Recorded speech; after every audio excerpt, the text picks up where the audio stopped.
Vous aimez ce podcast et vous souhaitez me soutenir en me laissant un petit pourboire ou un généreux encouragement? Rendez-vous sur Tipeee, le site qui récolte les tips. Dans votre barre d'adresse, après https tapez fr.tipeee avec 3 e.com/les destins flottants avec un tiré du 6 entre chaque mot. Merci.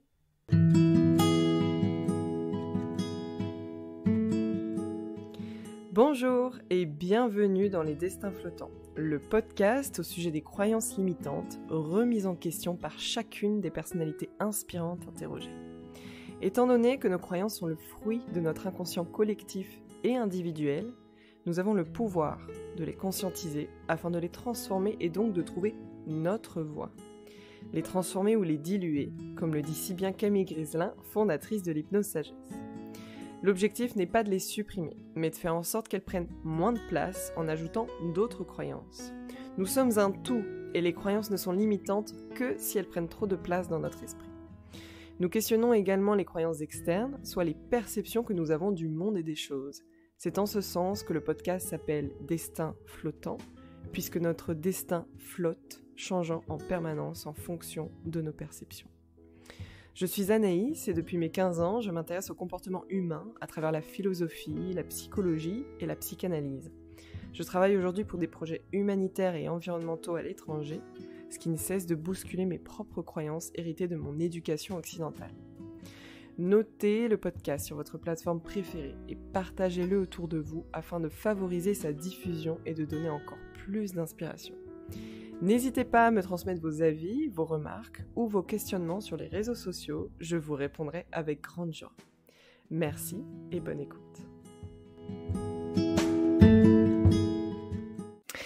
Aujourd'hui, mon invité est un journaliste, ancien reporter de guerre, réalisateur, écrivain et cofondateur de l'INRES, l'Institut des expériences humaines extraordinaires telles que les morts imminentes. Il s'agit bien sûr de Stéphane Alix. Stéphane, comment allez-vous ? Bonjour, ça va très bien. Merci de m'accueillir dans ce podcast.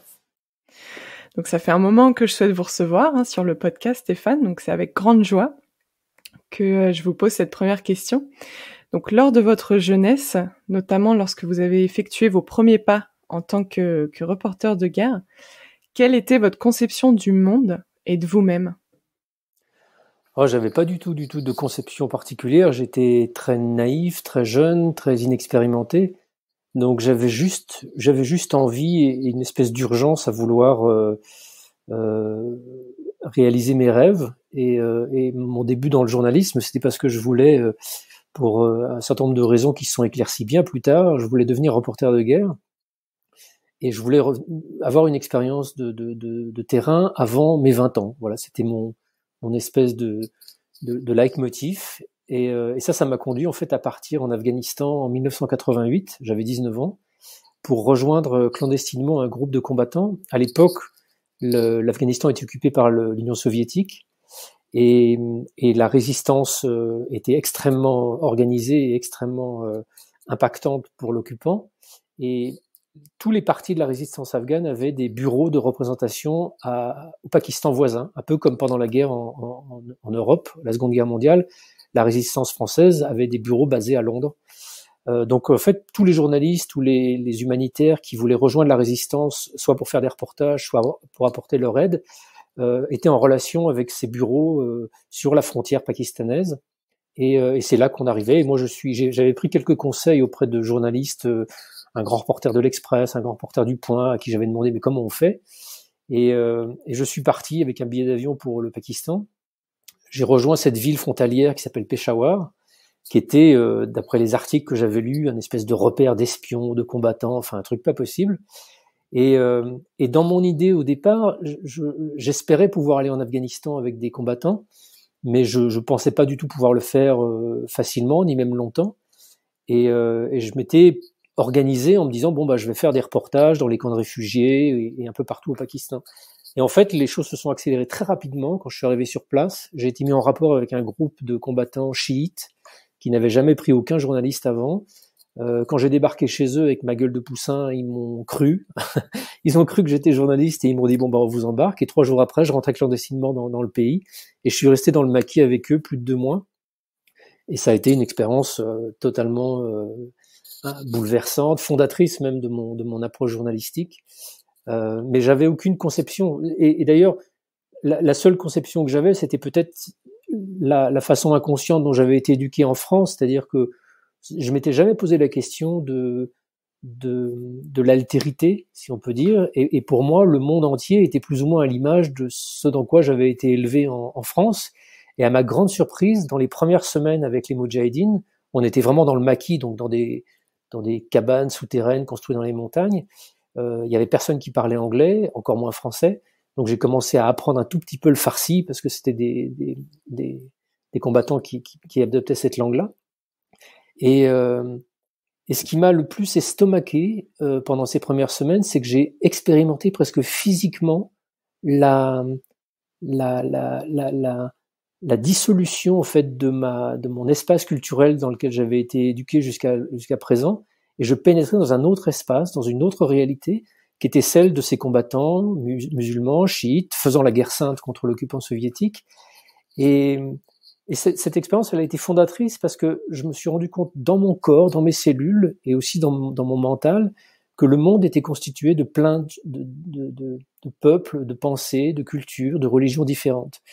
Et non, on pense pas le monde tous de la même manière. Non, on n'a pas tous les mêmes valeurs, on n'a pas tous les mêmes référents sociaux, politiques, etc.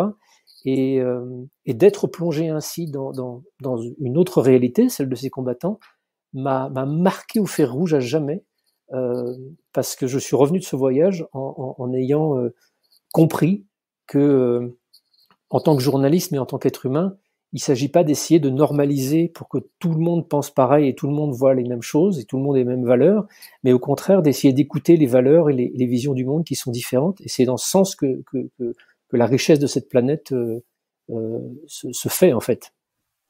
Oui, c'est un point très important, ça, l'ouverture d'esprit, en fait, écouter plus que projeter. Et je pense qu'on a un naturel à vouloir projeter sur l'autre nos propres valeurs et nos propres conceptions. Et quand on se confronte à des cultures aussi différentes et aussi lointaines de l'Occident, puisqu'on parle de la France, c'est sûr que ça nous met tout de suite dans une dynamique beaucoup plus humble, je pense, du monde. Mais ce qui est important à souligner, c'est que c'est pas une affaire de volonté. Parce que c'est pas... enfin, on peut faire l'effort de se dire je vais partir en voyage et je vais essayer d'entendre la réalité des gens chez qui je vais. Mais au-delà de la volonté, je pense qu'on a aussi un appareil psychique et cognitif qui nous enferme en même temps qu'il nous protège dans une vision du monde. Ça, on le voit bien en neurosciences, la façon dont le cerveau se développe dès les premiers instants de la vie. Il se développe pour constituer une carapace cognitive. Et tout ce qui va mettre en danger cette carapace, qui va progressivement développer une vision de la réalité, tout ce qui va mettre en danger cette vision de la réalité va être rejeté et combattu, ou va tout le moins nous mettre mal à l'aise. Donc, même avec la meilleure volonté du monde, on peut être cognitivement dans une difficulté à accepter un peuple très différent, une culture très différente, ou alors on va accepter une partie de ce qui nous semble un peu correspondre à nos propres valeurs, mais il y a une autre partie qu'on va pas pouvoir entendre. Et donc ça demande non seulement effectivement un acte de volonté, mais ça demande aussi d'avoir conscience de ces mécanismes, d'avoir conscience que la vérité n'existe pas d'une façon sacralisée quelque part et quelqu'un en serait le détenteur. Il n'y a pas une vérité, il y a plein de vérités qui se partagent, et on le voit aujourd'hui avec ce qui se passe en Ukraine. À chaque fois que je vois un conflit comme ça démarrer, je repense à cette phrase qu'on attribue à Kipling, qui disait que la première victime d'une guerre, c'est la vérité. Et on le voit vraiment dans le conflit actuel, comme on le voit dans tous les conflits précédents. On n'est plus en capacité d'entendre avec subtilité ce qui se passe sur un terrain de guerre. On prend parti pour un côté et systématiquement l'autre côté devient le diable absolu. On peut plus entendre la moindre logique, on peut plus entendre le moindre argument. Alors dans le cas présent, il y a clairement un agresseur et clairement un agressé. Je discute pas ce point-là. Mais pourquoi l'agresseur agresse ? Est-ce qu'il agresse parce qu'il est fou, comme on n'arrête pas de le dire dans les médias, ou est-ce qu'il y a des raisons peut-être un petit peu plus structurées, un peu plus qui, si on les entendait, nous permettraient de mieux comprendre pourquoi il y a un affrontement aujourd'hui. Et ça, moi, en tant que journaliste, pour avoir travaillé après sur des conflits pendant une grosse dizaine d'années, j'ai toujours été frappé par ça, de voir, quand je suis dans un camp, comment inconsciemment et consciemment, on diabolise complètement l'autre camp. Et ce qui était très curieux, il m'est arrivé une fois une scène en Afghanistan qui m'avait vraiment marqué, parce qu'à 3 semaines d'intervalle, je suis allé sur les lignes de front, mais d'un côté et de l'autre. C'est-à-dire que pendant un premier reportage, j'étais à Kaboul avec les talibans, et ils avaient des lignes de combat. La ligne de front était au nord de Kaboul. Donc je suis allé sur les lignes de front, je discutais avec les combattants qui étaient en train de tirer sur les forces de Massoud. Et puis quelques semaines après, je me suis trouvé sur côté Massoud, sur les lignes de front qui faisaient face aux talibans. Et des deux côtés, j'étais avec des Afghans musulmans partageant la même religion, les mêmes valeurs, mais qui me parlaient de la personne en face comme étant un mauvais musulman, comme étant un ennemi, comme étant un diable. Et ce qui m'avait frappé, c'est que je me suis dit, mais ces gars-là se ressemblent en fait. Ces gars-là ont les mêmes valeurs, ont les mêmes... et ils ont complètement effacé l'humanité de la personne qui est en face d'eux pour être en mesure de pouvoir la tuer, parce que c'est difficile de tuer quelqu'un qui nous ressemble. En revanche, quelqu'un qui ne nous ressemble pas, c'est beaucoup plus facile. C'est une manière de se protéger, oui. Donc, vous voyez, d'une certaine manière, cette espèce d'empreinte que j'ai au fond de moi, qui m'a été posée pendant ce voyage-là, au printemps et à l'été 88, a été pour moi déterminante. Le monde est fait de plein de choses différentes et de plein de vérités différentes. Et ça m'a peut-être donné cette capacité plus grande d'empathie et d'écoute de tout ce que je m'attends pas à entendre, en fait. Que ça soit de la part d'un trafiquant de drogue au fin fond de l'Afghanistan, ou un terroriste en Asie centrale, ou un expérienceur de mort imminente. Voilà, toutes ces choses qui sortent de l'ordinaire, qui sortent de nos valeurs, qui sortent de notre conception de la réalité, elles sont pas fausses, elles sont une autre vérité. Et c'est, en tant que journaliste, mais je crois qu'aussi au-delà du journalisme que je suis, en tant qu'être humain, il est absolument crucial d'entendre les autres vérités de cette planète, parce que c'est que comme ça qu'on avancera. Bien sûr, et puis c'est reconnaître l'autre et écouter ce qu'il a à dire, c'est aussi s'écouter soi, quelque part. Hein. C'est faire preuve de bienveillance envers l'autre, c'est faire preuve de bienveillance envers soi. Et souvent, comme on se croit séparé de l'autre, on a du mal à l'intégrer, ce concept, alors qu'en fait, la clé est là. C'est justement et peut-être que la difficulté, c'est justement de parler de bienveillance, parce que comprendre pourquoi quelqu'un veut nous tuer, ça nécessite pas forcément d'avoir de la bienveillance. Là, il s'agit pas d'avoir de la bienveillance envers la décision de Poutine d'envahir l'Ukraine. Il s'agit de comprendre quel est son monde et quelle est sa réalité. Donc, ça demande de l'écoute, mais pas forcément de la bienveillance, parce que la bienveillance peut nous faire croire qu'il faudrait du coup ne pas voir les exactions qui peuvent être commises, et ça, c'est pas ça qui est demandé. Ça nous empêche pas de juger, ça nous empêche pas de nous positionner avec fermeté face à quelque chose que l'on juge inadmissible et contre nos valeurs. Mais l'écoute nous permet de comprendre un phénomène plus en profondeur.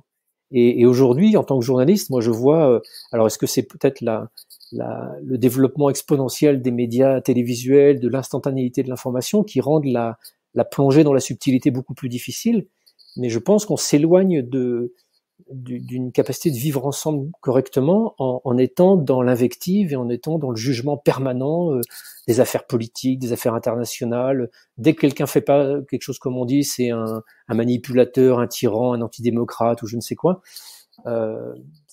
Voilà, on est confronté sur cette planète aujourd'hui à plein de crises et sociales et environnementales, et je pense que c'est pas dans l'invective ou dans la violence ou dans le renfermement sur ses propres valeurs que l'on va comprendre quelque chose. Au contraire, on va pas trouver de solution forcément dans cette voie-là. Oui, et le jugement nous empêche de voir. Exactement. Vraiment. Donc, bien sûr, on s'enferme sur notre position. Alors justement, à la suite de vos expériences sur des terrains de guerre, est-ce que vous pouvez en venir à la conclusion que tout peut se régler de manière pacifique, ou existe-t-il certains êtres ou certains conflits envers lesquels la riposte avec violence est inévitable ? C'est difficile de répondre de façon globale à cette question, parce que chaque terrain va avoir une réalité différente.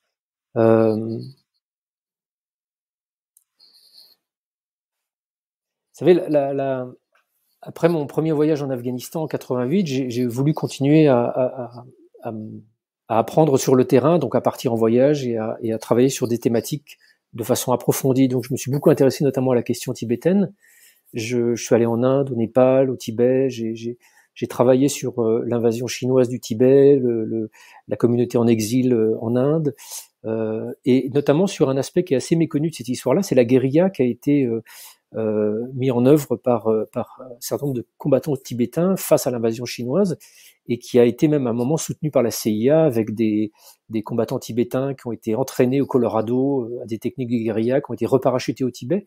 J'avais fait un grand article dans Actuel, je ne sais pas si vous avez entendu parler de ce magazine. Oui. Je me souviens, c'était un très très grand article d'investigation sur cette question-là. Et à l'époque, moi, je revenais d'Afghanistan, donc j'étais vraiment dans ce modèle. Quand on est envahi, il faut se battre, comme les Français l'ont fait quand ils ont été envahis par l'Allemagne nazie, et comme les Afghans l'ont fait quand ils ont été envahis par l'Union soviétique. Donc les Tibétains, il y a l'aspect monastique, bouddhiste et les enseignements du bouddhisme incarnés par le Dalai Lama et d'autres grands maîtres qui sont extrêmement impressionnants et top. Mais il y a aussi sur le sol du Tibet des gars sérieusement costauds qui en ont fait voir de toutes les couleurs aux Chinois et qui ont animé une résistance qui a été à certains moments efficace.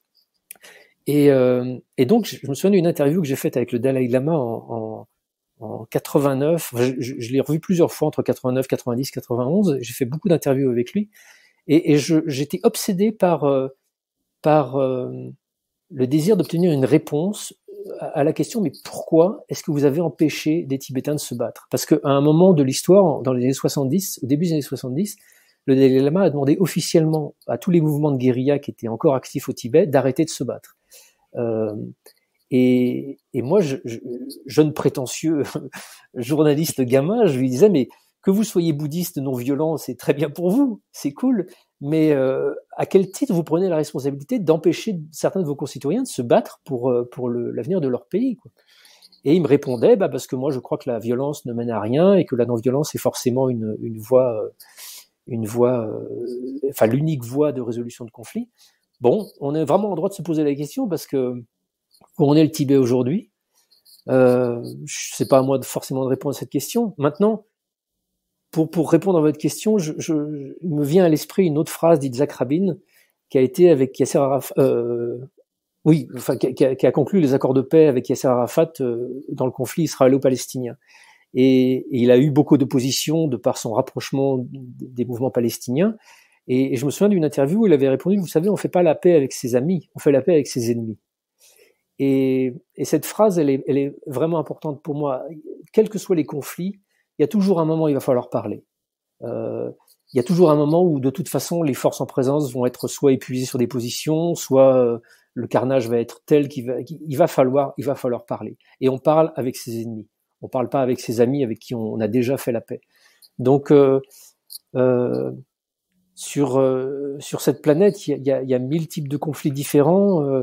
Ils ont tous parfois des origines très différentes. Parfois c'est territorial, parfois c'est économique, parfois c'est idéologique.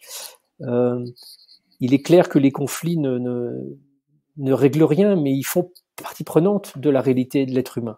Vous voyez, on voit les conflits en Ukraine aujourd'hui. Auparavant, c'était en Bosnie, en Palestine. Mais à l'intérieur de vous, de moi, est-ce qu'il n'y a pas des conflits entre différents espaces de notre personnalité?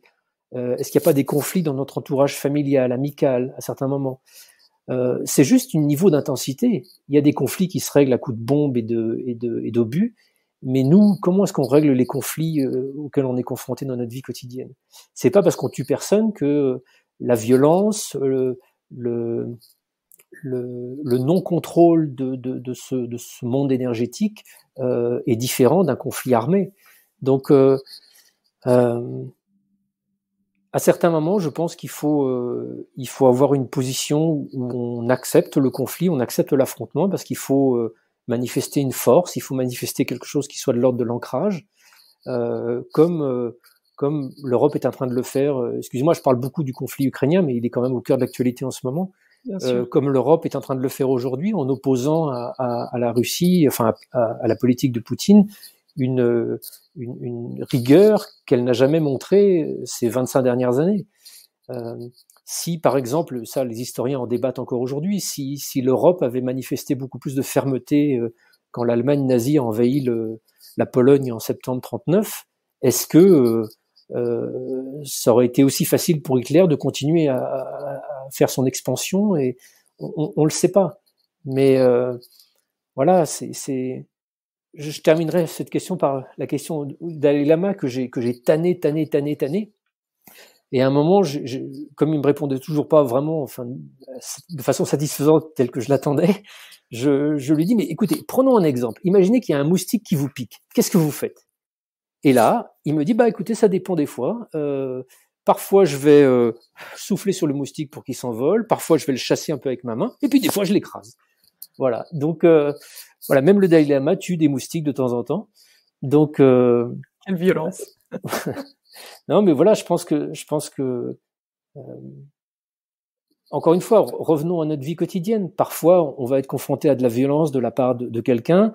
On va sentir instinctivement qu'il faut à ce moment-là montrer beaucoup de fermeté pour ne pas se faire envahir et se faire vampiriser. À d'autres moments, on sent que l'intelligence va plutôt être dans la baisse de nos exigences pour laisser couler cette colère et ne pas en rajouter. Voilà, ça dépend vraiment des moments, des circonstances. Mais je suis pas attaché de façon exhaustive à une position non-violence ou violence. Ça dépend vraiment des circonstances. D'accord.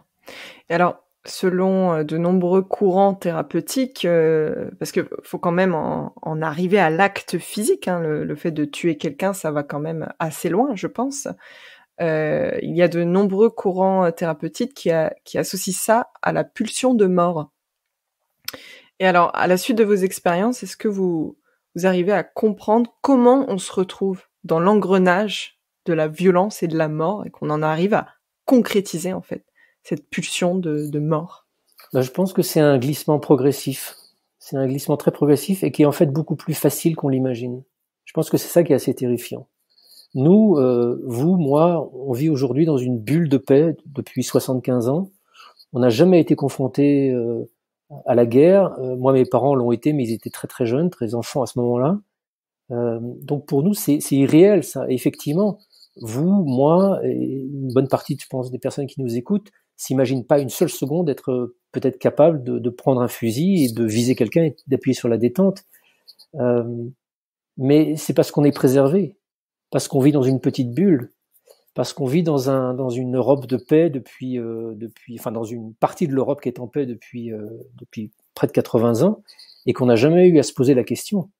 Mais de penser qu'on n'en est pas capable, ou de penser qu'on serait capable de ne pas le faire parce qu'on a des grands idéaux non violents, je pense que ça dénote d'une part d'illusion de qui l'on est vraiment.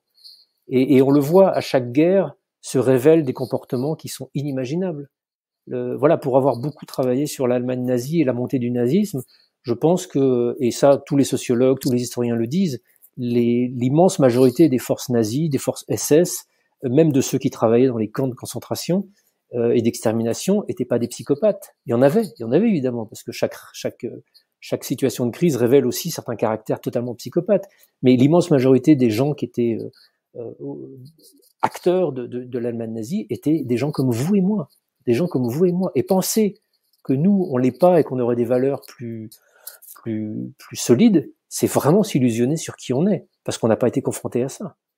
Il suffit de voir les discours et voilà, l'agitation sociale à chaque élection, comme ça va être le cas en France dans les semaines qui viennent, pour voir que parfois des discours sont fous, quoi. Sont fous. Imaginez que ces discours puissent être traduits en actes. Mais jusqu'où ça va? Jusqu'où ça peut aller? Nous, faut avoir vraiment conscience que nous, en Europe occidentale et en France, on est dans une démocratie. Tout le monde la critique, mais moi, je loue le Seigneur s'il existe qu'on vive dans cette démocratie, parce que elle nous préserve quand même de beaucoup de choses. Mais il faut avoir conscience qu'en vivant dans cet espace-là, on n'est pas confronté à des questions terribles auxquelles une grande partie de l'humanité doit se confronter quotidiennement. Donc, il faut être très modeste à mon avis, dans sa façon de juger de ce que les autres font, parce que beaucoup d'entre nous sont sans doute capables de choses qu'ils s'imaginent même pas. Oui, puis j'écoutais une interview très récemment qui disait que finalement la guerre c'est un peu l'archétype de l'ego en action, de l'ego insatisfait en action, là où je pense que d'autres forces entrent en jeu, au-delà de l'ego. Ouais, je suis toujours un petit peu réticent à développer des grandes réflexions un peu de cet ordre-là sur la guerre, parce que la guerre, c'est vraiment, comment dirais-je, l'aboutissement d'une situation qui ne trouve pas d'autre solution pour se résoudre. Donc, comment dire, j'ai un profond respect, une profonde admiration pour tous ces Ukrainiens, encore une fois, qui aujourd'hui prennent les armes. Ils se posent pas la question de savoir si c'est une manifestation de l'ego ou pas. À un moment, il faut prendre un choix, quitte à ce que sa vie soit dans la balance, parce qu'on lutte pour des idées, on lutte pour des valeurs, on lutte pour une idée de collectif de l'humanité que l'on a envie de défendre en opposition à une autre qui n'est pas juste, quoi, qui n'est pas ce qui nous semble correct. Donc, qu'est-ce que c'est que l'ego en fait? L'ego, c'est un formidable outil de survie sur cette planète. C'est un formidable outil dans le sens où ça nous permet de nous constituer une personnalité fonctionnelle qui fait de nous des gens qui peuvent interagir les uns avec les autres, qui se mettent pas en danger en interagissant, qui sont plus ou moins solides pour mener une vie et une existence.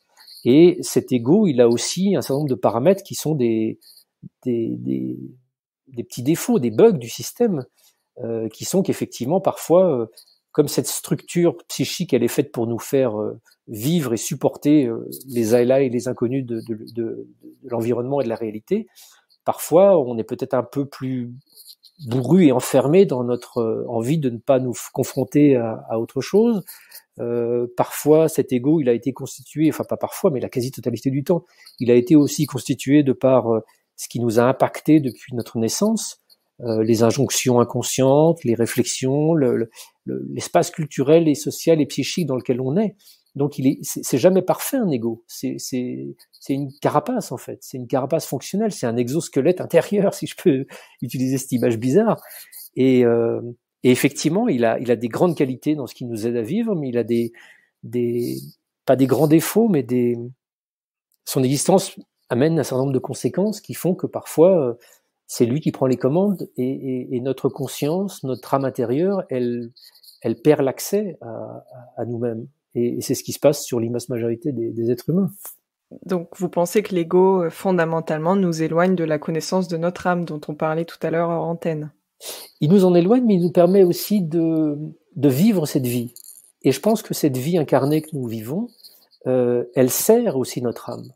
Parce que ce choix de vie, pour moi, il est complètement une sorte d'émanation, de désir que notre âme a eu à un moment de s'immerger dans cette matière, dans cette réalité, dans ce temps, sur cette planète, pour expérimenter un certain nombre de choses. Donc notre ego, c'est notre machine pour voyager sur Terre dans cette vie. Donc il nous enferme, mais en même temps, il nous permet de voyager. C'est un peu comme si vous voulez partir loin en voyage et faire un tour du monde, vous allez prendre une voiture, vous allez prendre un bateau. Alors bien sûr, la voiture, il y a des vitres qui vous séparent du monde extérieur, vous pouvez pas respirer l'air, vous pouvez pas marcher à votre rythme, mais en même temps, c'est ce qui vous permet d'avancer loin.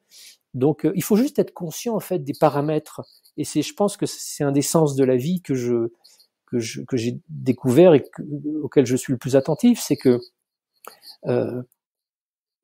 tout ce qui nous permet de vivre a des avantages et des inconvénients.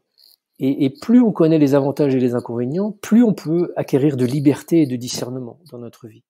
Savoir ce que c'est que l'ego en psychologie, savoir la force que ça peut représenter, nous aide parfois à pouvoir découvrir des techniques, par exemple comme la méditation, qui permettent de le mettre à distance un certain temps, de le calmer, pour nous permettre justement de laisser respirer un peu notre âme qui, d'ordinaire, est complètement inhibée par les mécanismes cognitifs de notre ego.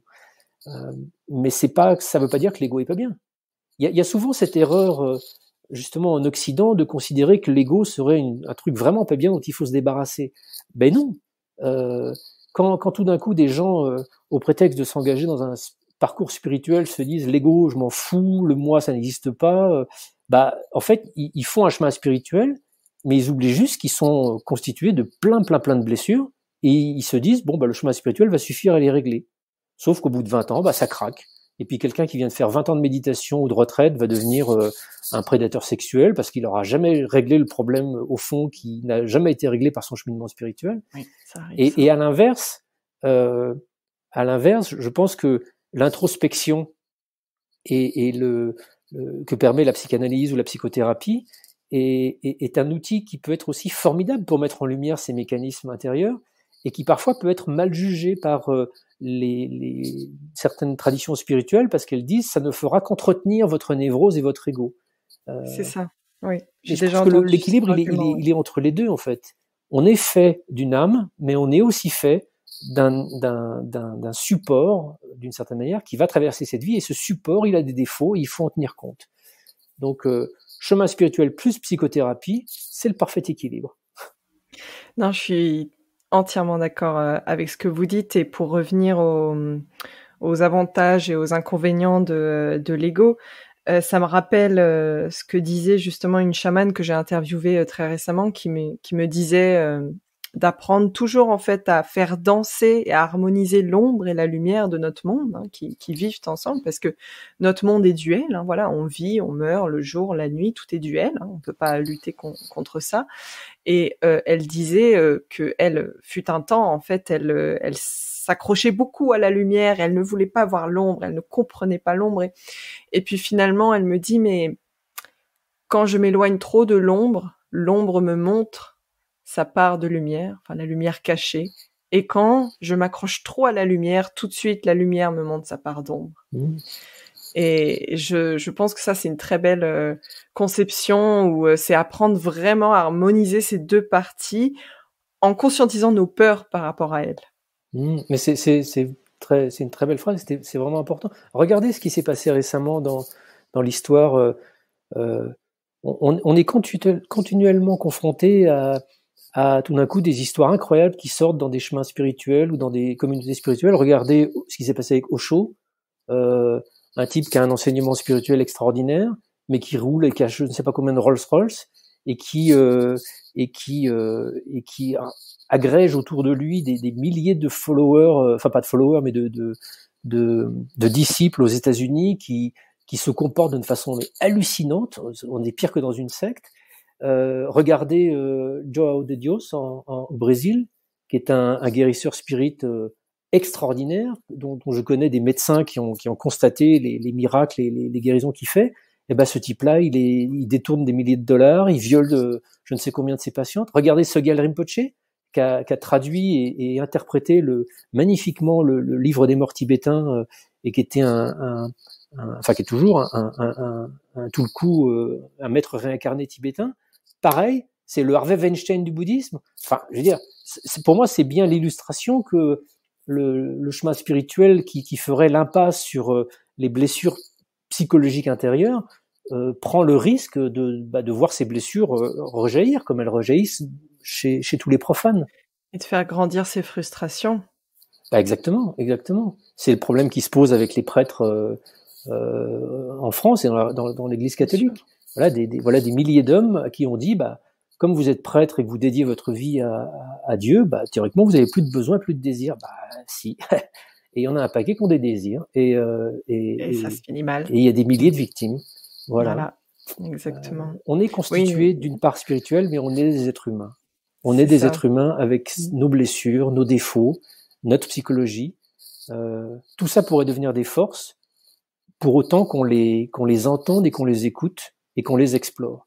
Si on les met sous le tapis, elles agissent et elles nous empoisonnent, exactement comme un virus qu'on ne voit pas, qui nous empoisonne quand même. Quelle que soit notre personnalité, regardez Mère Teresa qui a fait des confidences sur les désirs qu'elle avait pu éprouver, ses hésitations à se marier à un moment. Enfin, je ne crois pas dire de bêtises là-dessus, mais je me rappelle aussi Gandhi qui a lutté toute sa vie contre ses pulsions sexuelles. Est-ce qu'il a lutté même avec efficacité? Je suis même pas sûr. Comment des gens d'une telle exemplarité spirituelle peuvent montrer des failles psychologiques aussi béantes? Mais c'est presque naïf de s'en étonner. c'est presque naïf de s'en étonner.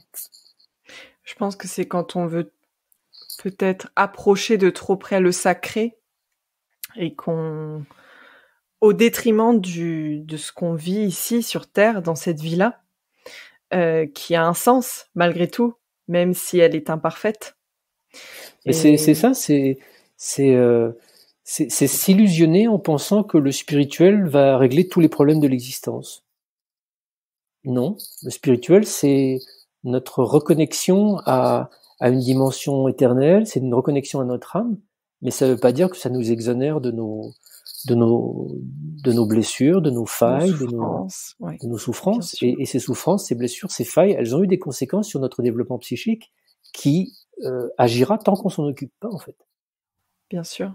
Alors justement, le monde spirituel, le monde de l'invisible, quels sont vos premiers pas dans ce monde-là? Est-ce que ça a commencé quand vous avez fait cette retraite au Pérou ou c'était avant? À quel moment ça a commencé de votre bien vie? avant, en fait. Quand j'étais adolescent, j'ai lu pas mal de choses dans le domaine ésotérique. Je m'intéressais je me souviens à Hélène Blavatsky, je lisais des auteurs romantico-mystiques. J'avais comme l'intuition qu'il y avait quelque chose de fascinant et d'intéressant là-dedans, mais j'étais extrêmement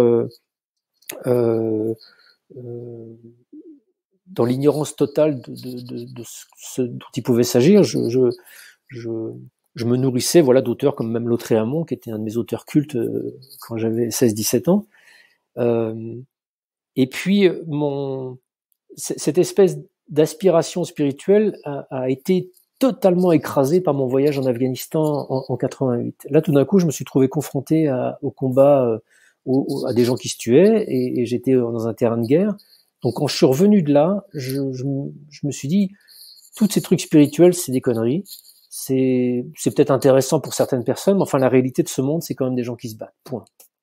J'étais vraiment dans ce radicalisme un peu jeune, un peu bourrin. Et même, comme je vous le disais en début d'entretien, quand j'ai interviewé le Dalai Lama, j'étais pas du tout impressionné par sa stature spirituelle. Je connaissais rien au bouddhisme, je m'y intéressais pas spécialement. J'étais impressionné par le personnage, parce c'est un personnage impressionnant. Et puis c'était la première personne célèbre que j'interviewais. J'ai fait sa première interview à 20 ans, en novembre 89. Oui, ça peut être impressionnant, effectivement. Oui, mais j'étais impressionné parce que c'est la première personne célèbre que j'interviewais. J'aurais interviewé Mick Jagger, ça aurait été pareil. Et toute la dimension bouddhiste, non-violence, enseignement, ça me passait à 4000. Pour moi, les vrais bonhommes, c'était ceux que je venais de quitter en Afghanistan, qui se posaient pas 1000 questions et qui allaient tuer des Russes pour se défendre leur liberté.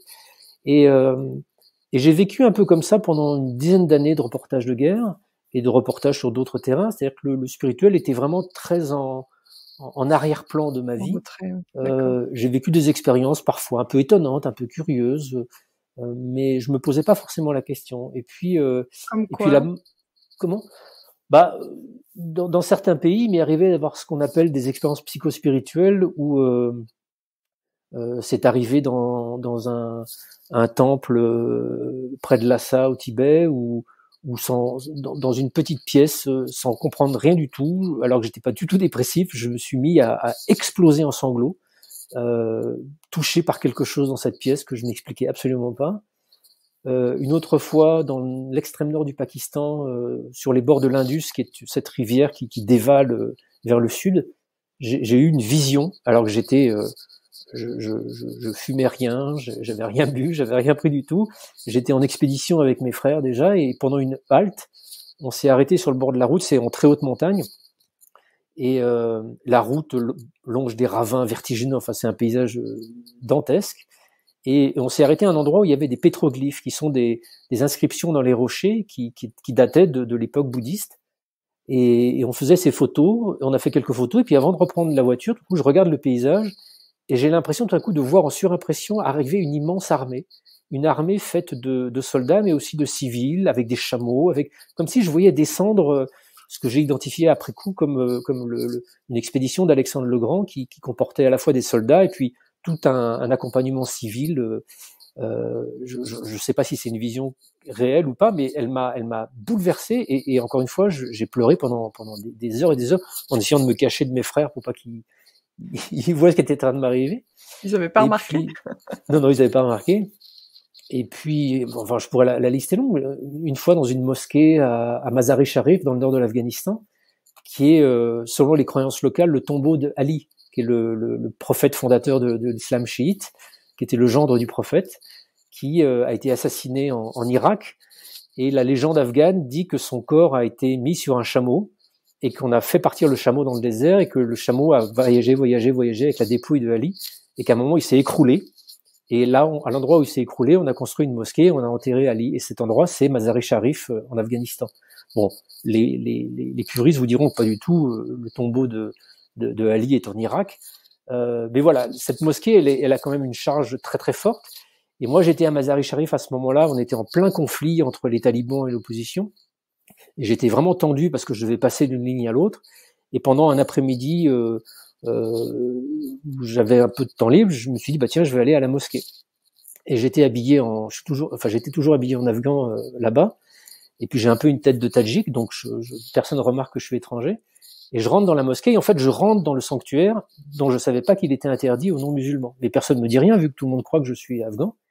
Et en entrant dans le sanctuaire, en entrant là où est le mausolée d'Ali, à nouveau, j'ai une émotion bouleversante qui me fait éclater en sanglots. Je suis écrasé par la paix qui règne dans cet endroit-là.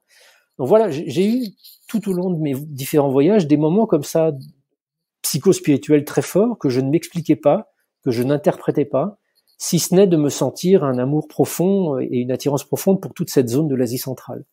Donc je me disais, bon, peut-être que je suis... Enfin, je me disais rien, en fait. Je vivais ces expériences-là en les savourant et en me sentant une proximité. Et voyez, l'Asie centrale, c'est vraiment un espace dans lequel j'ai voyagé pendant plus de 10 ans, qui est une terre extrêmement fabuleuse. Et vraiment, la bascule s'est faite à la mort de mon frère en avril 2001, tué dans un accident de voiture en Afghanistan avec 3 autres personnes. Et voilà, ce moment-là a été le moment où moi j'avais 33 ans, où tout d'un coup, toutes ces questions que je me posais pas, je me les pose. Je ramasse le corps de mon frère, je dois l'évacuer sur le Pakistan, je dois le rapatrier en France, je m'occupe de le mettre en bière. Enfin, tout d'un coup, ma vie change évidemment et de façon radicale. Et dans les semaines et les mois qui suivent, je peux plus repartir dans cette forme d'insouciance dans lequel je vivais avant et dans lequel on vit tous. Hein. Après tout, et puis quand on a 30 ans, moi je pensais à faire la fête, à faire mes reportages, à boire un bon coup, et puis c'est tout. Je m'épanouissais dans ce travail professionnel et dans tous les à côté de plaisir que j'avais. Sauf que là, tout d'un coup, je peux pas repartir là-dedans. Je peux pas. Enfin, ça a aucun sens. La vie s'arrête en un clin d'œil. Je veux comprendre. Donc, ça s'est passé en 2001, en avril 2001, et en 2 ans de temps, j'ai changé radicalement de domaine professionnel. C'est-à-dire que j'ai laissé complètement tomber le reportage de guerre, le journalisme classique tel que je le faisais avant, et j'ai pas arrêté d'être journaliste, mais disons que j'ai utilisé toute ma connaissance et mon expérience d'enquêteur pour travailler sur cette question. En fait, il est passé où mon frère, quoi? Est-ce que si on fait une enquête rationnelle sur une question pareille, on peut avoir des réponses, ou est-ce que c'est uniquement un sujet exclusivement réservé au domaine religieux? Auquel cas, je ne me serais pas lancé là-dedans. Et en fait, c'est presque une succession de hasards et de rencontres qui ont fait que je me suis rendu compte que, en tant que journaliste, je pouvais faire exactement le même type d'enquête sur la conscience que ce que je faisais sur le trafic de drogue, sur l'émergence des talibans, c'est-à-dire aller interroger des experts, croiser des faits, essayer de poser des hypothèses, de les soumettre à l'expérimentation, etc., etc. On peut faire un travail de journalisme d'enquête rationnel sur les dimensions de la conscience, sur par exemple les expériences de mort imminente que des rapports des millions de gens à travers le monde. Est-ce que c'est juste des délires, des hallucinations, des intoxications dues aux médicaments? Est-ce que c'est lié au processus physiologique de détérioration cérébrale? Il suffit d'aller enquêter et d'aller poser la question aux gens dont c'est le métier, des médecins, des réanimateurs, des neuroscientifiques, etc. Et quand j'ai fait ce métier-là, quand j'ai fait ce travail-là, à ma grande surprise, je me suis aperçu que je rencontrais pas un espèce de monde unanime qui avait la réponse, qui me disait, non, c'est juste dans la tête, quoi. Il y avait un certain nombre de gens qui me disaient, ouais, c'est juste dans la tête. Et puis quand je leur demandais, mais vous avez rencontré combien de témoins? Aucun, mais je le sais, on sait comment fonctionne le cerveau. Et là, j'avais envie de le dire, mais ça vous paraît pas un petit peu paradoxal de me répondre de façon aussi affirmative sans avoir jamais bossé sur le sujet? Et quand j'allais voir au contraire des neuroscientifiques, des cardiologues, des médecins qui avaient, eux, rencontré des témoins, qui avaient exploré un peu ces thématiques-là, je rencontrais beaucoup moins de certitudes. Je rencontrais au contraire des gens qui me disaient, on sait comment fonctionne le cerveau, on sait un certain nombre de choses, et là, manifestement, ces expériences-là challenge cette vision-là parce qu'elles sont pas possibles dans le modèle que l'on a actuellement, et on ne peut pas conventionnellement les expliquer. Non, ce n'est pas dû à un manque d'oxygénation du cerveau, parce que dans ces cas-là, on sait très bien ce qui se passe. Non, ce n'est pas dû à tel type d'intoxication médicamenteuse, parce que les expériences arrivent à des gens qui sont dans des tableaux cliniques complètement différents les uns des autres. Non, ça n'arrive pas parce que je veux dire, c'est un rêve ou une reconstruction imaginaire, parce que certaines personnes qui sont sorties de leur corps pendant cette expérience de mort imminente ont vu des choses dans des pièces ou dans des lieux éloignés qui ont pu être corroborés. Donc, et ça, c'est fascinant pour le journaliste que je suis, parce que tout d'un coup, je peux continuer à travailler très rationnellement sur un sujet qui, a priori, ne semblait pas l'être. Enfin, encore une fois, dans notre vision du monde occidental matérialiste, on se dit non, c'est à peu près tout là-dessus, tout ça, ce sont que des fadaises. Et quand on va creuser le sujet, non, ce ne sont pas des fadaises du tout. C'est peut-être au contraire la porte qui va nous permettre d'entrer dans la réalité de demain. Et d'où vos reportages sur les médiums, sur les expériences de mort imminente notamment. Et aussi, il me semblait que vous aviez dit une fois que à l'analyse médicale, à l'IRM d'une personne en transe, c'est comme si le cerveau était en état de mort clinique, ce qui n'est pas possible. Alors, ça va pas jusque-là, non. En revanche, dans certains états de transe, dans certains états méditatifs, ou notamment après injection de substances psychédéliques qui modifient considérablement le fonctionnement cérébral, il y a effectivement, je connais surtout le sujet pour la question des psychédéliques, sur lequel j'ai beaucoup travaillé, et effectivement, ce qui est très très curieux, c'est que les expériences psychédéliques induisent des extases d'une très très grande puissance, des moments d'extase d'une très très grande puissance. Les différentes études psychologiques qui ont été faites sur le sujet, en essayant de comparer notamment les extases spontanées vécues par des grands saints, des mystiques, et les extases induites par des psychédéliques, montrent que ces deux types d'extases en intensité sont similaires. Et donc, en neurosciences, on se dit, pour avoir une expérience d'une telle intensité, ça veut dire que ça doit être un feu d'artifice dans le cerveau. Donc les différents chercheurs en neurosciences se sont dit que ça serait intéressant de mettre des gens en état d'extase ou en état modifié de conscience de cet ordre-là sous IRM pour voir un peu ce qui se passe et ce qui s'allume dans le cerveau. Et les recherches sur les psychédéliques ont montré notamment que on peut induire ces états d'extase avec des doses importantes de psychédéliques, soit de la DMT qui est contenue dans l'ayahuasca ou les champignons hallucinogènes, ou du LSD ou d'autres substances. Et donc il y a un chercheur à Londres qui a dans le cadre de ses recherches, a voulu essayer d'explorer en neurosciences ce qui se passait dans le cerveau au moment où on induisait ces états d'extase forte. Et à sa grande surprise, en fait, en injectant de la psilocybine, qui est un composé actif qui se contient dans le champignon hallucinogène, à ces patients, au lieu de voir leur cerveau s'allumer dans tous les sens, ils ont vu tout un ensemble qui s'appelle le Default Mode Network, le réseau mode par défaut, qui est une structure globale du cerveau qui, d'une certaine manière, pour résumer à l'extrême, soutient notre personnalité, notre ego. Ce réseau-là s'éteint complètement, ou très partiellement, très fortement, je veux dire. Donc ils se sont dit, mais c'est pas normal, parce que à grosse expérience dans le modèle de neurosciences matérialiste, théoriquement, grosse expérience de conscience, grosse activité cérébrale. On peut pas avoir une grosse expérience et puis une réduction d'activité. Or, c'est ce qu'ils ont observé. Donc, ils ont refait l'expérience avec d'autres patients. L'expérience a été répliquée dans d'autres laboratoires avec d'autres substances, le DMT ou le LSD, et on observe systématiquement la même chose. Et ça, c'est un pavé dans la mare de la science et de la vision matérialiste actuelle, parce qu'on ne devrait pas observer ça. On ne devrait pas observer quelque chose, si tant est que ce quelque chose soit produit par le cerveau, on ne devrait pas observer une baisse d'activité. Donc ça veut dire que cette expérience d'extase, elle est peut-être pas directement liée à une activité cérébrale. Il y a une liaison, il y a toujours une causalité entre activité cérébrale et nos expériences de conscience, mais c'est peut-être pas la source, le cerveau. Le cerveau est peut-être à un autre rôle que celui d'être simplement la source de ces expériences. Et la comparaison avec les expériences de mort imminente, elle est intéressante parce que les expériences de mort imminente, c'est exactement ça qui se passe. C'est-à-dire que ces gens-là, dans des moments où leur cerveau est soit sérieusement détérioré, soit carrément en cessation d'activité, voilà des gens qui vivent des expériences d'une intensité folle, qui sont des expériences qu'ils décrivent comme beaucoup plus réelles que leur vie réelle quotidienne, à un moment où, voilà, où leur cerveau, ils sont en arrêt cardiaque, par exemple. Et un arrêt cardiaque conduit, entre les 10 et 20 secondes qui suivent, à une cessation de toute activité électrochimique dans le cerveau. Donc, le cerveau ne peut plus fonctionner pour percevoir, se souvenir ou agir de quelque manière que ce soit. Donc, c'est assez fascinant, ça, c'est assez fascinant. Et effectivement, voilà, les EMI, les psychédéliques, l'extase, enfin, voilà un ensemble de thématiques qui sont vraiment fascinantes à explorer parce que dès qu'on rentre un petit peu dans l'étude, on découvre que tous nos modèles volent en éclats, en fait.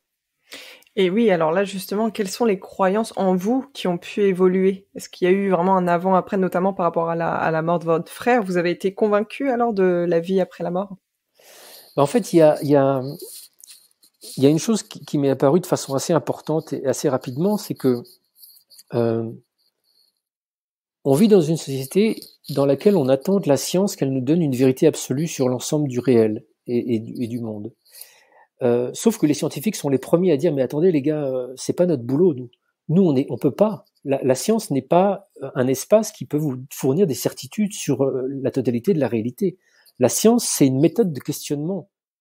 On observe des phénomènes, on essaie de les interpréter, on soumet cette interprétation à l'expérimentation, et si ça match, a priori l'interprétation est plutôt juste, mais elle va être remaniée, elle va changer, elle va évoluer au fil du temps. Regardez l'interprétation des pierres qui tombaient du ciel il y a 2 siècles, c'était de dire c'est des conneries, ça n'existe pas. Pardon, excusez-moi, les pierres ne tombent pas du ciel, ça se saurait. Et puis on a envoyé un savant de l'époque qui s'appelait Lavoisier, qui est un des grands savants français, qui va récupérer ces pierres, qui les regarde et qui dit bah oui, elles sont faites de pierres, c'est manifestement un délire. Les paysans qui ont vu ça sont juste des crédules, quoi. Et puis voilà, quelques temps plus tard, on a découvert la réalité du phénomène des météorites. Et effectivement, il y a des pierres qui tombent du ciel. Il y en a des milliers chaque année, chaque jour même, petites, grosses, qui tombent du ciel. Ça s'appelle des météorites. Donc voilà, la science, avec les outils du moment, est capable de décrire une petite partie de la réalité et de proposer des interprétations qui peuvent être un peu proches de la réalité ou s'avérer complètement délirantes simplement quelques décennies plus tard, quoi. Donc, dans mon travail de questionnement par rapport à la conscience, c'est vrai que je suis parti un peu naïvement avec cette idée que j'allais faire une enquête et j'allais trouver des réponses fermes et définitives. Et en fait, assez rapidement, je me suis heurté à une sorte de plafond de verre. C'est-à-dire que la science a des outils qui sont extrêmement limités pour explorer cette question-là. Ne serait-ce que la nature de la conscience. On ne sait pas ce que c'est que la conscience. Les neuroscientifiques aujourd'hui ne savent pas ce que c'est que la conscience. On présuppose, pour certains, enfin jusqu'à présent, on présupposait de façon extrêmement majoritaire que la conscience est une conséquence du fonctionnement de notre cerveau. Mais aujourd'hui, vous avez même dans le champ des neurosciences, des neuroscientifiques éminents, extrêmement prudents et conventionnels, qui vous disent bah non, on peut pas expliquer comment un phénomène aussi subtil, aussi immatériel puisse émerger du fonctionnement d'une espèce de masse de gélatine d'1,4 kg. C'est tout simplement pas, ça matche pas, quoi. Donc pour revenir à votre question, en fait, moi je suis allé auprès de médecins, je suis allé auprès de scientifiques, de neuroscientifiques, j'ai couvert un champ assez large de domaines en m'intéressant aux expériences de mort imminente, mais aussi, comme vous l'avez souligné, à la médiumnité et à plein d'autres thématiques. Et en fait, assez rapidement, si je veux rester dans une approche purement scientifique, on peut pas trancher. On peut pas trancher. On arrive avec des hypothèses qui peuvent être très solides pour défendre l'idée que la conscience se poursuit, mais il y a une part d'inconnu qui demeure, et il y a une part d'inconnu qui empêche qui est aujourd'hui un des gros titres sur CNN, Paris Match, Le Monde, Le Figaro, la vie après la mort, la preuve, parce que voilà, la science n'est pas en mesure de fournir ça. Non pas que ça n'existe pas, mais parce que c'est pas l'outil adapté. Et ça, je m'en suis aperçu il y a plus de 10 ans, plus de 15 ans. Je m'en suis aperçu, c'est-à-dire que je suis arrivé à cette frustration de pas pouvoir répondre à ces questions-là. Et c'est le moment où, en fait, un de mes amis m'a parlé du chamanisme amazonien et notamment de l'ayahuasca, qui est une substance qui est utilisée dans tout le bassin amazonien pour induire des états modifiés de conscience. Et on m'avait parlé de ces substances comme étant la traduction du mot quechua, la liane des morts, qui permet d'entrer en contact avec le monde des esprits. Voilà. Et donc je me dis, géant, je vais essayer ça tout de suite. Donc je suis parti en Amazonie. Je suis parti assister à un colloque en fait qui avait lieu à Iquitos, au Pérou, en juillet 2006, qui réunissait des chercheurs et des psychologues du monde entier. Et ça a été une plongée assez fascinante parce que toute la journée, j'entendais des débats, des chercheurs parler du monde chamanique, de la réalité de ces esprits. Enfin, et puis, les nuits, on faisait des cérémonies. Et là, j'ai découvert l'ayahuasca. J'ai découvert pour la première fois ces substances classées en psychédéliques et les possibilités d'expansion de conscience que ça provoque. Sauf que, voilà, c'est pas non plus une pilule magique où vous prenez, comme dans Matrix, la pilule bleue ou la pilule rouge, et puis tout d'un coup, le monde s'ouvre. Pour certaines personnes, c'est le cas, mais pour moi, ça n'a pas du tout été le cas comme ça. Ça a été une expérience douloureuse, compliquée, parce qu'en même temps que vous ouvrez les portes vers un autre monde, vous ouvrez aussi les portes vers votre monde intérieur, et les deux se mélangent en fait. Exactement. Donc vous avez à la fois le monde spirituel et le monde de votre inconscient, si je veux résumer de façon un peu grossière, qui se mélangent. Et quand vous n'avez pas d'expérience, comme c'était mon cas, il est extrêmement difficile de discerner ce qui vient de l'extérieur de ce qui vient des profondeurs de votre être. Et comme dans les profondeurs de mon être, il y avait quand même pas mal de choses pas jolies, j'ai eu des expériences difficiles, douloureuses, compliquées, et en fait, d'une certaine manière, ça a amorcé un chemin thérapeutique que je poursuis encore aujourd'hui à travers le chamanisme. Mais ça m'a aussi permis quand même à certains moments de vivre des expériences d'une intensité qui ne laisse plus de place au doute. Je ne sais pas si vous avez déjà interviewé des gens qui ont vécu des expériences de mort imminente, mais quel que soit le récit qu'ils vous en font, quels que soient les troubles et les questionnements qui peuvent être les leurs, il y a cette espèce de certitude qu'ils savent qu'ils sont allés de l'autre côté de la mort. Ils veulent pas le prouver, ils veulent pas vous en convaincre, mais eux, ils le savent. Et il y a une espèce pas de sérénité pour tout le monde, parce qu'il y a beaucoup de gens qui ont vécu ces expériences-là qui sont quand même dans des grandes difficultés psychologiques à vivre l'après dans notre monde. Mais il y a ce petit truc qui a été posé au fond d'eux. Et moi, à travers les expériences chamaniques, d'une certaine manière, je m'en suis rendu compte aussi a posteriori, il y a quelque chose qui a été ouvert en moi, qui m'a donné cet accès à des expériences d'une telle intensité que j'ai aussi acquis de la connaissance dans cet espace-là. Vous voyez, notre société occidentale dit que la connaissance ne s'acquiert exclusivement qu'à l'école, dans une voie rationnelle et scientifique, mais plein de traditions et plein de peuples que vous connaissez aussi sans doute mieux que moi vous disent que cette connaissance, elle peut s'acquérir d'une façon beaucoup plus subtile, beaucoup moins rationnelle entre guillemets, et qu'elle est tout aussi valable. Je prends l'exemple des chamans amazoniens qui ont développé une médecine et une pharmacopée d'une très très grande efficacité sur pas mal de pathologies. Ils l'ont pas appris à l'école de médecine, ils l'ont appris quand on leur demande comment, en parlant avec la forêt. Donc les anthropologues au début, quand ils entendent ça, ils disent ouais, ils sont gentils, le petit indien débile. Mais quand ils prêtent un peu attention à ça, il est quand même curieux que ces discours un peu débiles et imaginaires où le chaman dit qu'il a appris en discutant avec plein de plantes, bah ça marche son truc quand même. Donc ça impose peut-être de se poser la question. Ça guérit. Ça guérit, voilà. Ça me parle beaucoup parce que j'ai également fait l'expérience de l'ayahuasca à 2 reprises.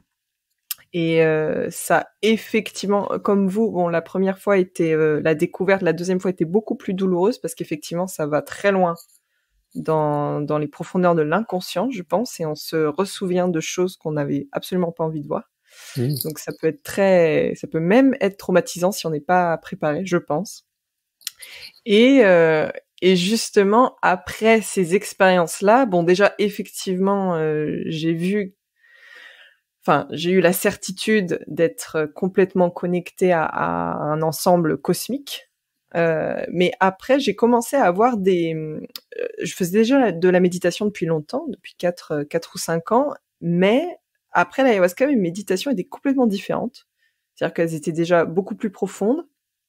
Et elles ont changé, c'est-à-dire que j'avais l'impression d'avoir des visions, des informations sur des choses futures, en fait, qui se sont avérées être vraies par la suite, où vraiment j'ai eu la sensation de recevoir des infos et donc de pouvoir les transmettre. Et donc le temps ne m'apparaissait plus comme étant linéaire, plus du tout.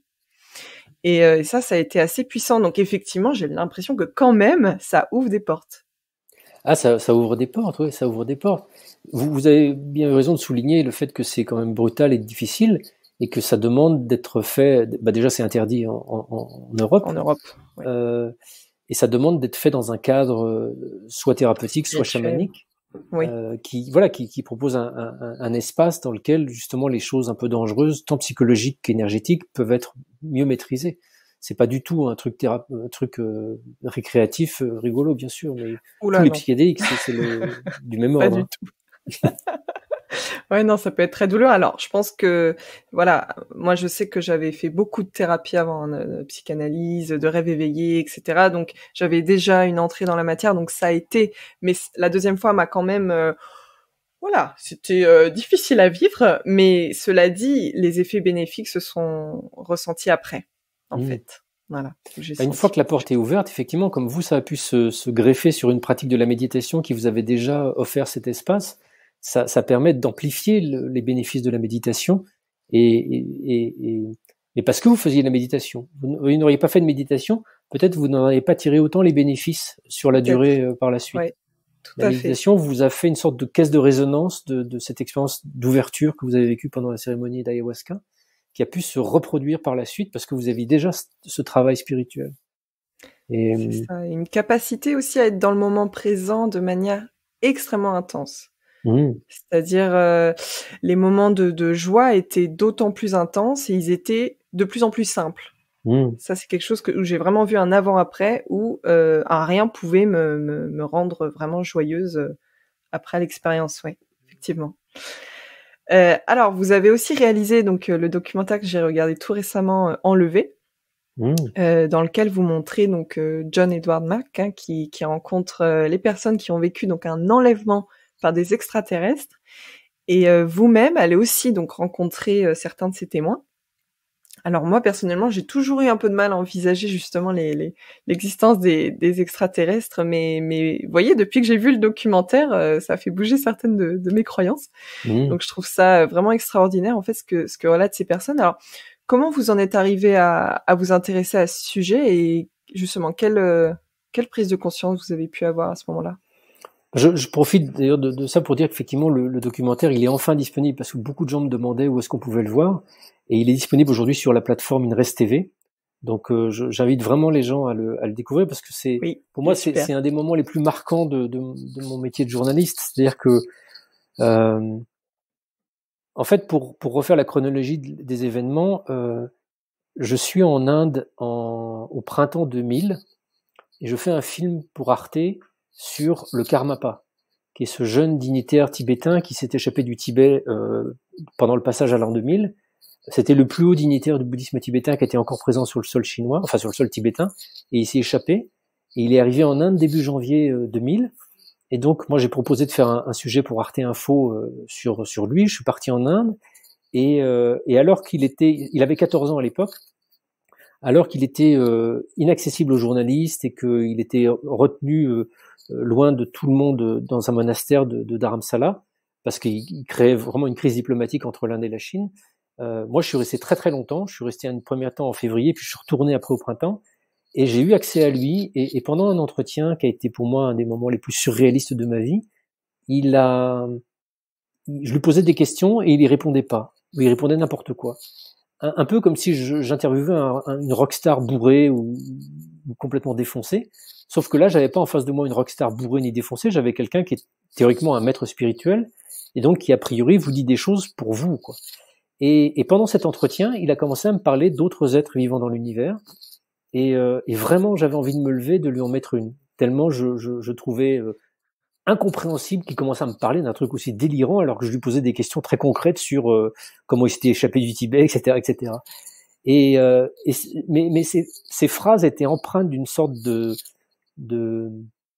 force, de solennité. Il y avait une énergie dans la pièce où on était juste tous les deux avec un traducteur qui était pour moi vraiment surréaliste à ce moment-là. et je suis tellement déstabilisé, parce qu'il arrête pas de me parler de ça. Il me dit, il y a d'autres êtres dans l'univers, ça serait intéressant de faire une enquête là-dessus, plutôt que de faire un livre sur moi.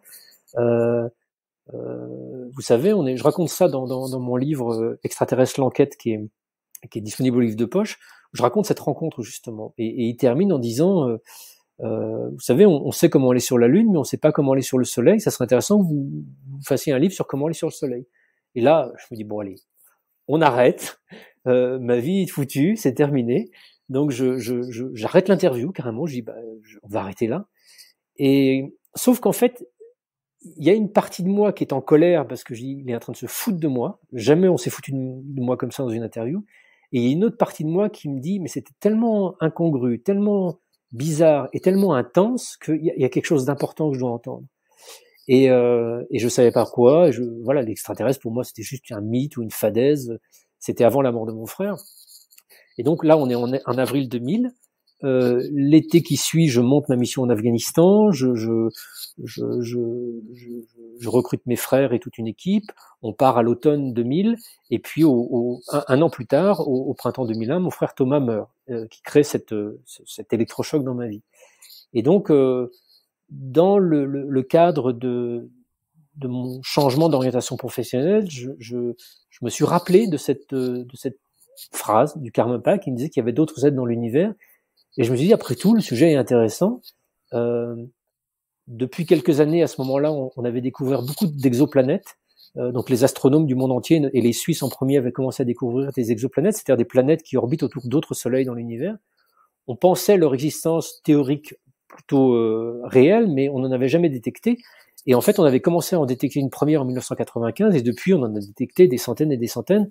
Donc aujourd'hui, en astrophysique, on part plutôt du principe que chaque étoile que l'on voit dans le ciel la nuit est sans doute entourée d'un système planétaire complet.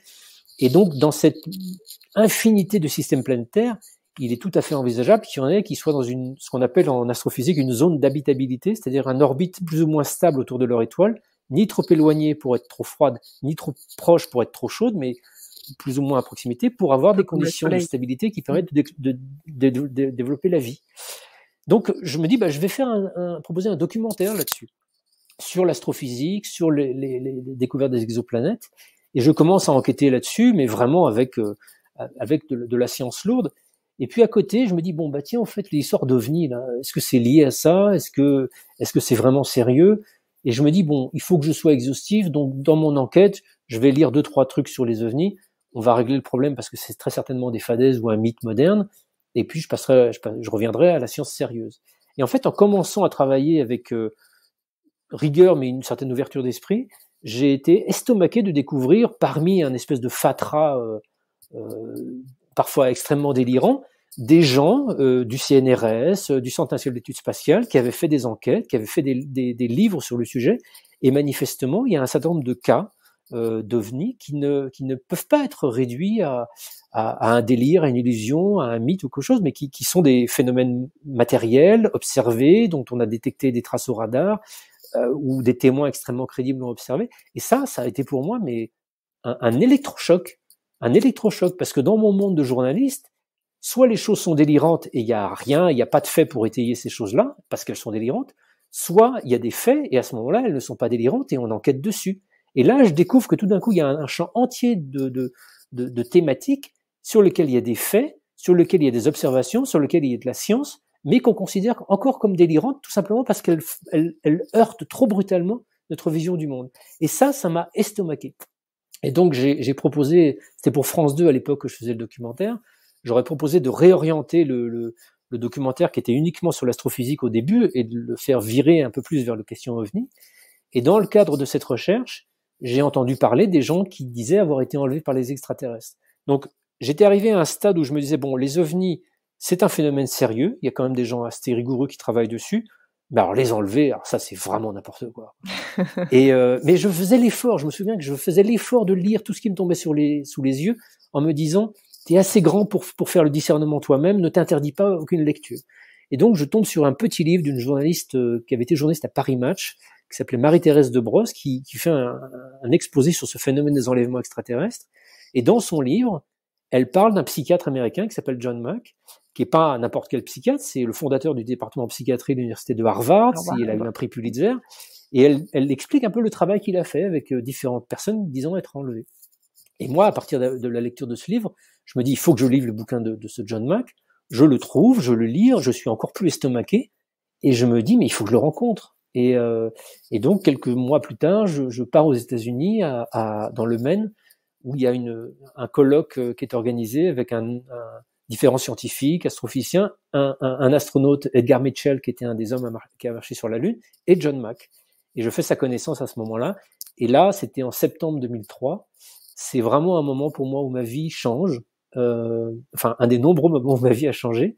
Parce que tout d'un coup, j'ai en face de moi quelqu'un d'une rigueur scientifique, pour moi, incontestable, qui ne me dit pas que les ovnis sont là et que les gens sont enlevés par l'extraterrestre, mais qui me dit que les gens qui racontent ça ne sont pas fous. On peut pas se débarrasser de leur témoignage comme ça. C'est inexpliqué, mais ils parlent de ça et ils ont été affectés par ces expériences-là comme des gens ont été affectés par un événement réel.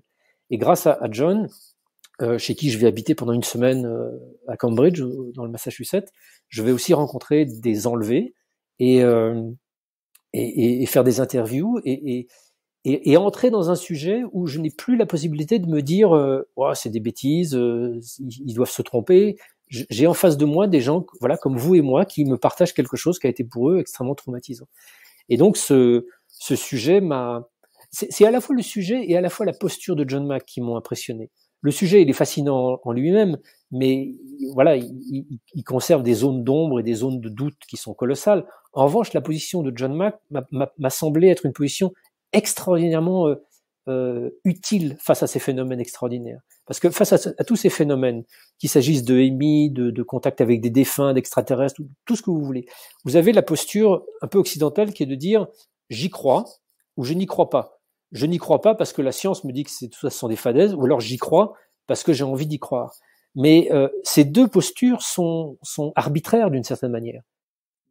Ce sont des croyances, en fait. La croyance dans une non-existence ou la croyance dans l'existence. Et John Mack, en fait, comme le font, et je vais le découvrir plus tard, une grande communauté de professionnels de santé mentale, permettent de créer un espace d'accueil et d'écoute, où on n'est pas dans le jugement, et où on est dans l'écoute du témoignage. Et en faisant ce travail d'écoute clinique, on est capable d'identifier un certain nombre de sources qui pourraient expliquer ces choses si elles sont délirantes. Quand vous discutez avec quelqu'un qui vous dit « j'entends des voix dans ma tête », si vous passez 1 heure d'entretien avec lui, vous allez vous apercevoir au bout d'un certain moment que cette personne montre des traits psychotiques ou schizophrènes, et vous allez pouvoir identifier, au-delà du récit qu'il vous fait, tout un terrain pathologique. Ou au contraire, ne pas l'identifier. Et vous apercevoir que cette personne entend des voix dans sa tête, mais ne montre aucune caractéristique qui pourrait cliniquement expliquer ces voix dans sa tête. Auquel cas, il faut se comporter avec elle de façon vraiment, vraiment différente.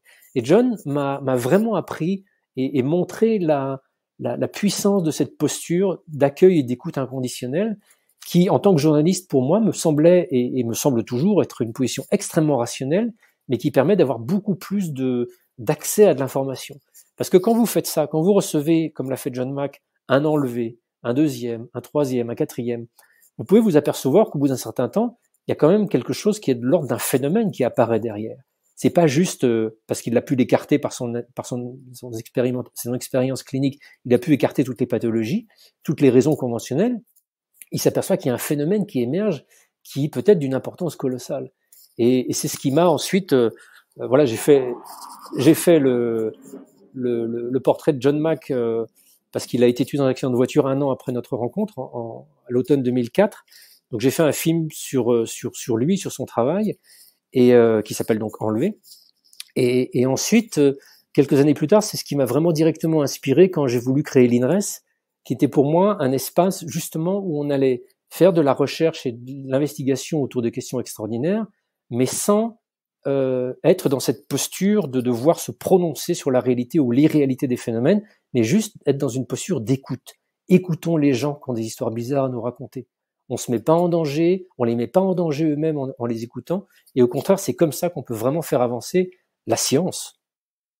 Oui, c'est ça, c'est que finalement, on retourne un peu au début de l'interview, c'est-à-dire que c'est pas une question de croire ou de ne pas croire, c'est une question d'écouter et de tenter de comprendre s'il y a quelque chose à comprendre. Exactement. Bah, croire, c'est comme son nom l'indique, c'est une adhésion arbitraire. On croit en quelque chose parce que soit on est intimement appelé, quand il s'agit de croire en une tradition religieuse ou une autre, voilà, on a une relation intime, on est au-delà de la raison, on est au-delà de la science, on est dans quelque chose de plus fort, de plus puissant. Quand quelqu'un décide de s'engager dans un chemin spirituel, que ça soit le catholicisme, l'islam, le bouddhisme ou autre, c'est parce bon, il peut y avoir des raisons familiales et culturelles, mais il peut aussi y avoir, pour beaucoup, une vraie authenticité, un vrai appel. Mais on est dans la croyance, on est dans quelque chose qui est intime, Bien intime. sûr. Ça ne veut pas dire que c'est faux, ça veut dire que ça échappe au réductionnisme scientifique. Et je pense que par rapport à ces phénomènes extraordinaires, euh, voilà, il y a aussi tout un espace qui nous permet d'avancer, d'écouter, d'explorer, d'entendre, et par cela de faire une autre forme de science, qui est une forme de science sur l'expérience directe, une science humaine, qui est tout autant authentique et qui est tout autant pertinente dès lors qu'il s'agit d'explorer un peu notre réalité. Bien sûr, en fait, ça va au-delà de la croyance. Pour moi, on va plutôt parler finalement de résonance, au-delà de la croyance. Ben, oui, mais c'est aussi, pour moi, l'aspect science humaine est vraiment important et il est légitime. C'est-à-dire que si vous voulez,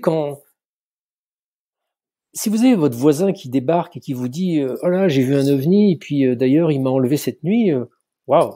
Éventuellement, si vous connaissez bien votre voisin, vous savez qu'il est vraiment sain d'esprit, vous pouvez être interloqué, dérangé, et puis bon, vous n'allez pas trop savoir qu'en faire au bout d'un moment, quoi. Éventuellement, vous aurez moins dîné chez lui après, je sais pas.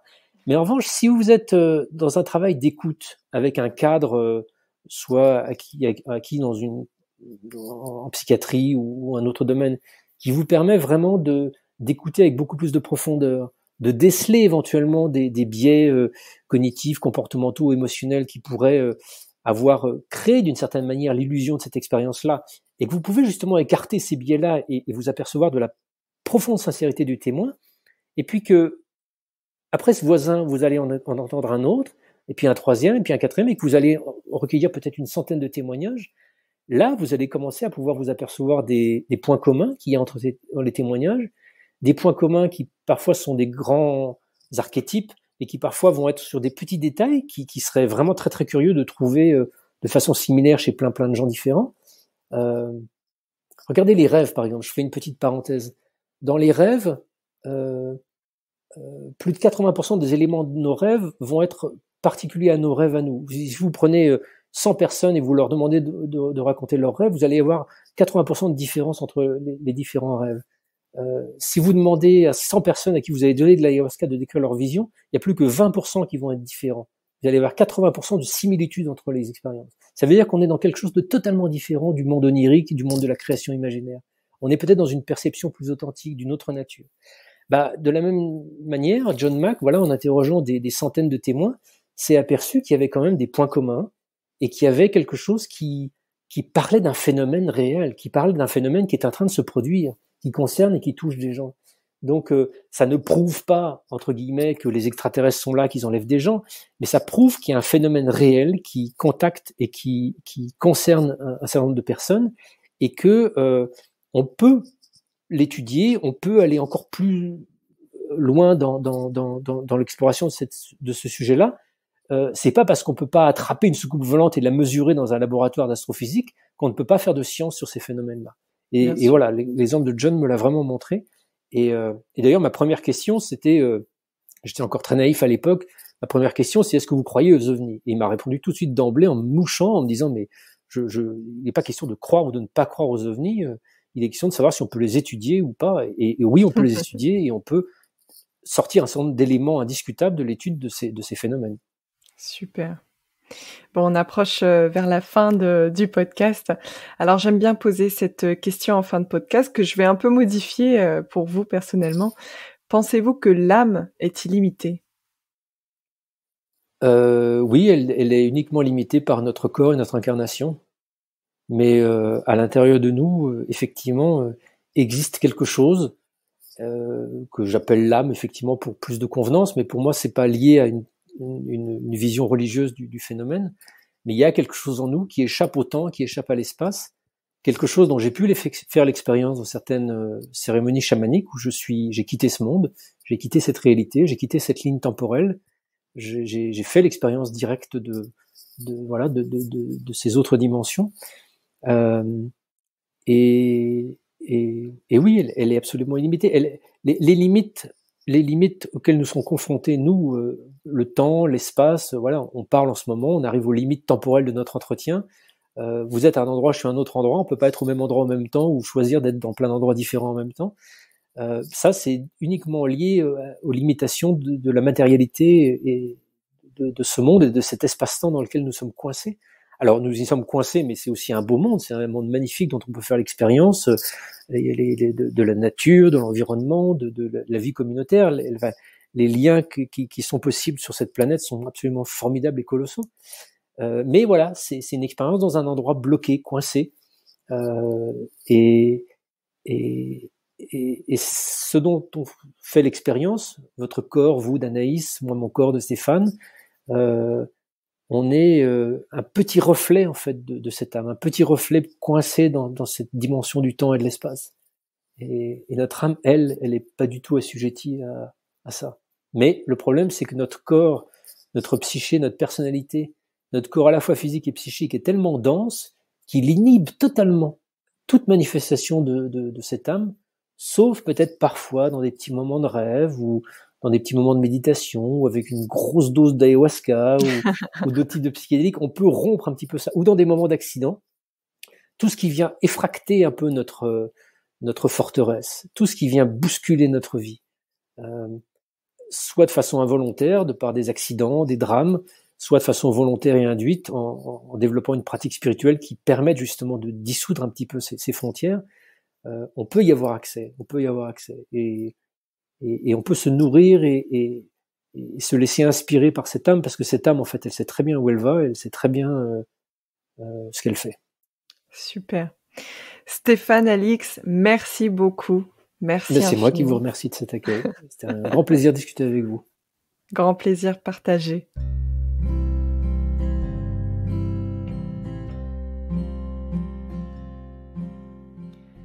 Après avoir écouté cet épisode, peut-être que comme moi, vous remettez certaines choses en question. N'hésitez pas à laisser des commentaires à ce sujet sur les réseaux ou directement sur votre plateforme d'écoute. Les destins flottants pour aujourd'hui, c'est fini. Abonnez-vous afin de retrouver le prochain épisode. À bientôt!